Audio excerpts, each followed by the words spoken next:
বা আপনি কি ডাইরেক্ট কথা বলবেন বলছিলেন তো বলুন।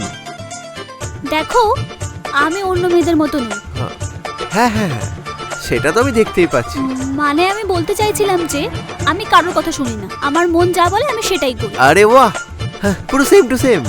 আরে আমার স্টাইলের সাথে তোমার স্টাইল পুরো ম্যাচ করছে।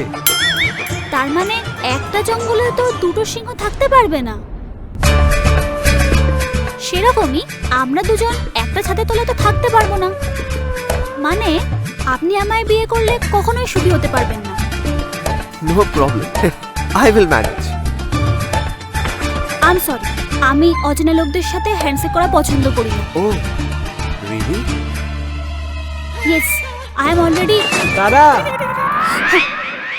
তোমাদের দুজনের যদি কথা হয়ে যায় তাহলে নিচে আসো, ঠাকুমা ডাকছে।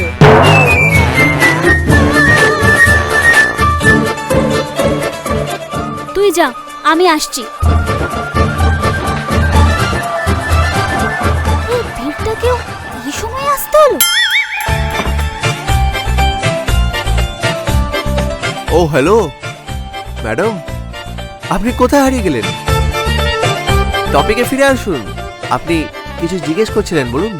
তুষার বাবু, হ্যাঁ হ্যাঁ বলুন। আপনি আগে কখনো বারোয়ারি দুর্গাপুজো দেখেছেন?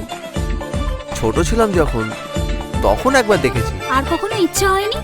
হ্যাঁ, ইচ্ছা তো অনেক করে, কিন্তু সব ইচ্ছা কি কখনো পূরণ হয়?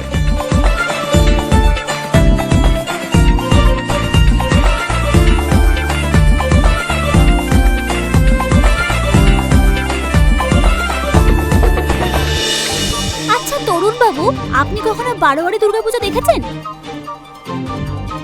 বাইরে থেকে জাস্ট দেখেছি, ভেতরে যাইনি। তাহলে আপনি কখনো গঙ্গার ঘাট দেখেছেন? না। এখন তো খুবই মুশকিল। মানে এই আর কি, বিয়ের আগে আগে এই সব জায়গাগুলো দেখে নেওয়াই ভালো। কারণ হলো এই সব জায়গাগুলো আমার খুব পছন্দ। তাহলে আর দেরি কেন, যাওয়া যাক। না, এখনো প্রবলেম আছে। প্রবলেম? প্রবলেম কি? আমাদের বাড়িতে একটা নিয়ম কানুন রয়েছে, মেয়েদেরকে বাইরে একা ছাড়া বারণ। তাছাড়া আমাদের বাড়িতে একটা লেডি ডন আছে, তনুজা কাকিমা, যার আকৃতিটা খুবই ভয়ঙ্কর। উনি যদি দেখে ফেলেন তাহলে তো হয়েই গেল। যদি আপনারা দুজন মিলে কিছু একটা করতে পারেন তাহলে কোনো একটা ঘটনা ঘটবে।